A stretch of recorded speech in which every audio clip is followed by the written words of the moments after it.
ఎలా ఉంది అనే దాని గురించి కూడా మనం మాట్లాడుకుంటే అది సంగతి. అక్కడ రికార్డ్ చేసిన కాంటెంట్ అంతా, ఇన్ఫో అంతా మళ్ళీ ఇప్పుడు వాయిస్ ఓవర్‌లో నేను చెప్పాలి. బికాజ్ అక్కడ టూ మచ్ విండొచ్చింది. మొత్తం అంతా నాయిసే. సో, అలాంటి ఒక వీడియో పెట్టినా మీకు వినడానికి మంచిగా అనిపించదు. Hello everybody welcome to my channel. I am RJ Amala కల్పాల. So, మీరు నా ఛానల్‌ని for the first time watch చేస్తుంటే నా దాంట్లో ట్రావెల్ కాంటెంట్ అండ్ అలాగే life style related useful info ఈ వీడియోస్ అయితే ఉంటాయన్నమాట. మనం ఇప్పుడు సౌత్ గోవాలో కొన్ని ప్లేసెస్‌ని ఎక్స్‌ప్లోర్ చేస్తున్నాం. ఆ కేటగిరీలో ఈరోజు మనమున్న ప్లేస్ మోబర్ బీచ్. ఈ బీచ్ వచ్చేసి like 15 minutes walk from Cavelossim beach. Cavelossim beach video చూడకపోతే నా ప్రీవియస్ వీడియో చూడండి ఉంది. అండ్ ప్లేలిస్ట్ కూడా ఉంది. గోవా రిలేటెడ్ ఏ ప్లేసెస్ చూడాలనుకున్నా. Mobor beach is just a 2 kilometre stretch of golden sand beach అనుకోండి సౌత్ గోవాలో. లైక్ ఎంట్రీ అవ్వగానే ఎర్లీ మార్నింగ్ నేను వెళ్ళాను. చుట్టూ కొబ్బరి చెట్లతో చాలా ప్రశాంతంగా ఉంది. అండ్ ఎస్పెషల్లీ నేను గోవాలో ఎస్పెషల్లీ సౌత్ గోవాలో ప్లేసెస్ ఎక్స్‌ప్లోర్ చేసే time is off season. That is in between September to November first week అన్నమాట. సో, ఇక్కడ మాత్రం black sand beach is so satisfying. అంటే ఎందుకనంటే అక్కడ మీకు వాటర్ ఒడ్డు ఏదైతే ఉందో సో, ఒక సైడ్ అంతా మీకు గోల్డ్ స్ట్రెచ్ కనిపిస్తుంది. అండ్ నేను వాక్ చేసే దగ్గర మాత్రం you can see black sand. So, at a ప్లేస్‌లో డిఫరెంట్ వైబ్ అనిపించింది. సో, ఆఫ్ సీజన్‌లో ఆల్రెడీ తక్కువ జనం ఉంటారు. Compare to like normal happening టైమ్‌లో. సో, చుట్టూ కొబ్బరి చెట్లు వీతో చాలా బాగుంది. అండ్ కొన్ని లగ్జరియస్ హోటల్ ఉన్నాయి. సో, అవన్నీ కనిపిస్తున్నాయి కదా! సో, ఆన్ సీజన్‌లో ఇవి ఇంకా చాలా హడావిడిగా ఉంటాయి. అక్కడి నుంచి సో, విత్ యాక్సెస్ ఇక్కడ బీచ్ దగ్గరికి రావడానికి అయితే ఉంది. సో, మైట్ బి అవి చాలా ఎక్స్‌పెన్సివ్ ఉంటుంది. సో, దాని లోపల నుంచి వచ్చిన ఫ్యామిలీ వీళ్ళే అన్నమాట. సో, వాళ్ళు అక్కడ ఆడుకుంటున్నారు. So, if you are planning ఒక మంచి ప్రైవేట్ బీచ్ వైబ్ కావాలి అని అనుకుంటే సో మేబీ కుదిరితే మీకు బడ్జెట్‌తో ప్రాబ్లమ్ లేదనుకునే వాళ్ళు అక్కడ స్టే ఉండి ఈ వ్యూని ఎంజాయ్ చేయొచ్చు. గోవాలో చాలా మంది ప్రాబ్లమ్ ఏంటి అనంటే నార్త్ ఎక్స్‌ప్లోర్ చేస్తారు. సౌత్‌కొచ్చిన వాళ్ళు పలోలము లేకపోతే ఇంకా కోలా ఇటు సైడే అగోండా ఇటు సైడే ఉండిపోతారనమాట. సో, చాలా తక్కువ మంది మాత్రమే ఈ బీచెస్‌ని ఎక్స్‌ప్లోర్ చేస్తారు.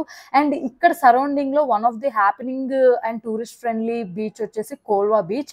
సో, దాని రిలేటెడ్ వీడియో కూడా you can see in my channel. So, ఆ బీచ్ నుంచి కొంచెం డిస్టెన్స్ అనమాట ఈ బీచ్‌కి. సో, అటు సరౌండ్ ఉండే అన్ని బీచెస్ కూడా చాలా పీస్‌ఫుల్‌గా ఉంటాయి. లెస్ క్రౌడెడ్ బికాజ్ చాలా తక్కువ మంది మాత్రమే ఇలాంటి ప్లేసెస్‌కొస్తారు. And Mobor beach is surrounded by water on 3 sides. So, ఇది చూడ్డానికి చాలా క్లీన్‌గా అండ్ సీనిక్‌గా ఉంటుంది. అండ్ ల్యాక్ ఆఫ్ క్రౌడ్ కాబట్టి compare to the surrounding popular beaches. So, ఈ మోబర్ బీచ్ ఇంకొక స్పెషల్‌గా అనిపిస్తది. ఎస్పెషల్లీ సోలో ట్రావెలర్స్ లేదంటే కపుల్స్ గానీ, ఫ్రెండ్స్ కానీ పీస్‌ఫుల్‌గా టైమ్ స్పెండ్ చేయాలనుకునే వాళ్ళకి this will be the right choice. And water గూడా చాలా బావున్నాయి. Like different shades Turkish blue shade of water కనిపిస్తుందనమాట. అండ్ అక్కడ దూరంగా చూస్తుంటే బ్లాక్ రాక్స్ అవన్నీ గూడా కనిపిస్తాయి. అండ్ ఇంకా స్ట్రెయిట్‌గా వెళ్తే గనక మైట్ బి బీతుల్ బీచ్ వస్తదని నేను అనుకుంటున్నాను. సో, ఎందుకంటే నాకు వ్యూస్ గూడా కొంచెం అట్లనే అనిపించింది. సేమ్ మోబర్ బీచ్ అండ్ బీతుల్ బీచ్ కొంచెం సిమిలర్ వ్యూస్ ఉన్నాయి. బీతుల్ బీచ్‌కి వెళ్ళాలి అనుకుంటే గనక మీరు ట్రెక్ చేసుకుంటూ వెళ్ళాలి. సో, అండ్ అక్కడ మీకు నెంబర్ ఆఫ్ లోకల్ బోట్స్ కనిపిస్తాయన్నమాట. ఆన్ సీజన్‌లో కొన్ని స్పోర్ట్స్ మాత్రమే ఈ వాటర్ స్పోర్ట్స్ ఇవి కండక్ట్ చేస్తారు ఇక్కడ. అండ్ ఎవరైనా ఐలాండ్‌కి బోట్ వాచింగ్‌కి వెళ్ళాలనుకుంటే కూడా ఈ ప్లేస్‌లో ఆన్ సీజన్‌లో పెడతారంట. సో, నేనొచ్చింది ఆఫ్ సీజన్ కాబట్టి I have seen nothing here. So, పీస్‌ఫుల్‌గా టైమ్ స్పెండ్ చేశా. బేసిక్‌గా నేను అలాంటి పర్సనే. ఏదైనా బీచ్‌కెళ్ళినా, ఏదైనా ప్లేసెస్‌కెళ్ళినా క్రౌడెడ్ ప్లేసెస్ కన్నా కొంచెం క్వాలిటీ ఆఫ్ టైమ్ స్పెండ్ చేయడమే ఇష్టం. So, this will be like నాకు నచ్చుద్ది. సో, మీరు కూడా అలాంటి ఒక మైండ్ సెట్‌తో వెళ్తే గనుక డెఫినైట్‌లీ ఈ ప్లేస్ మిమ్మల్ని సాటిస్ఫై చేస్తుంది. మోబర్ బీచ్‌లో you can also swim. Like waves గూడా కొంచెం కంఫర్టబుల్‌గానే అనిపిస్తాయన్నమాట. సో, ఒక రీజనరేటింగ్ ఎక్స్‌పీరియన్స్ అయితే వస్తుంది. సో, ఒకవేళ మీకు ఇంకా వాటర్ స్పోర్ట్స్ ఆప్షన్స్ చాలా కావాలి అని అనుకుంటే గనక ఇక్కడ అంత వర్కౌట్ అవ్వదు. జస్ట్ ఇక్కడ only speed boat ride, jet ski, ఇట్లా బనానా రైడ్ ఏమైనా కొన్ని మాత్రమే మనకి ఇక్కడ ఉంటాయన్నమాట మోబర్ బీచ్‌లో. ఈ బీచ్ నుంచి కంటిన్యూ చేసుకుంటూ నడుస్తూ ఉంటే ఒక ఎండ్ పాయింట్ వస్తుంది. అదే నేను చెప్పాను కదా! బీతుల్ బీచ్ లాంటిది ఉంటుంది. So, where you can see the river Sal meeting the ocean. So, river Sal అనేది third largest river in Goa అన్నమాట. సో, అక్కడ popular for especially boat cruises ఇందాక చెప్పాను కదా! బోట్ వాచింగ్ టూర్స్‌కి వాటికి అక్కడికి వెళ్ళాల్సొస్తుందన్నమాట.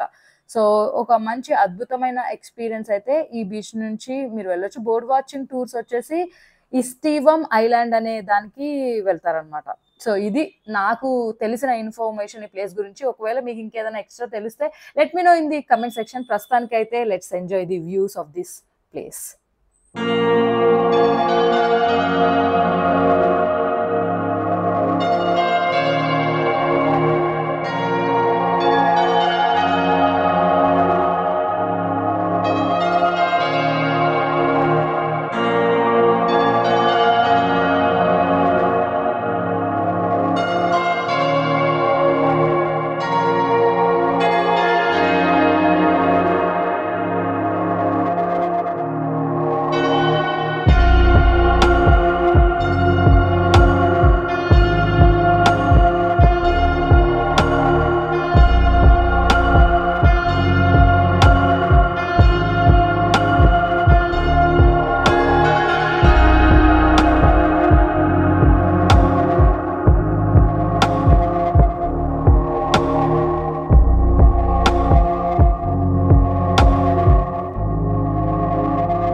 ఈ బీచ్లో మీ అంతటి మీరు ప్రశాంతంగా రిలాక్స్ అవ్వడానికి, టైం స్పెండ్ చేయడానికి, ఏదైనా బుక్ రీడింగ్కి, క్యాజువల్ వాక్కి, ఒక పిక్నిక్ లాగా అలా ఫ్యామిలీతో కానీ మీకు ఇష్టమైన వాళ్ళతో అండ్ సోలో ట్రావెలర్స్ కూడా ఈ ప్లేస్ చాలా బాగా నచ్చుతుంది. ఎందుకంటే ఈ ప్లేస్లో నైట్ లైఫ్ లేదు, ఎలాంటి హైఫై థింగ్స్ హడావిడి అలాంటివి ఏం లేదు. మీ అంతటి మీరే unit to just spend your quality time అనమాట. వ్యూ బాగుంది అండ్ సన్సెట్ డెఫినెట్లీ ఈ ప్లేస్లో అమేజింగ్ ఉంటుంది. ఈ ప్లేస్కి ఒకవేళ వస్తే టైం ఉంటే సన్సెట్ని మాత్రం మిస్ కాకుండా చూడండి. ఇది కవలాజిం బీచ్కి ఒక స్ట్రెచ్చే కాబట్టి వాక్ చేసుకుంటూ కూడా ఈ ఎండ్ వరకు మీరు రావచ్చు if you have more time. So నాకు నిన్న టైం సరిపోలేదు, ఈరోజు వచ్చాను అగైన్. సో సేమ్ వ్యూ, కాకపోతే డిఫరెంట్ షేడ్స్ ఆఫ్ వాటర్ కూడా అండ్ శాండ్ కూడా మొత్తం బీచ్ ఉండే వ్యూనే మార్చేస్తుంది. సో అది వచ్చేసి వైట్ శాండ్తో కనిపిస్తుంది, ఇది కొంచెం black, gold and white mix ఉన్న శాండ్స్ కనిపిస్తున్నాయి. అండ్ వాటర్ కూడా కొన్ని చోట్ల ప్యూర్గా ఉన్నాయి, కొన్ని చోట్ల బ్రౌన్ షేడ్స్ కూడా కనిపిస్తున్నాయి. సో ఓవరాల్గా thumbs up for this place. Relax అవ్వడానికి, కామ్ నేచర్ ఇష్టపడే వాళ్ళకి బాగుంటుంది కాబట్టి డెఫినెట్లీ నేను సజెస్ట్ చేస్తాను. అండ్ అవుట్ ఆఫ్ 10 నా రేటింగ్ ఈ ప్లేస్కి వచ్చేసి 7. And that's all guys. Hope this video is useful to you and నచ్చితే do like and share, subscribe. RJ Amla Diaries signing off from Mobar Beach. Bye bye.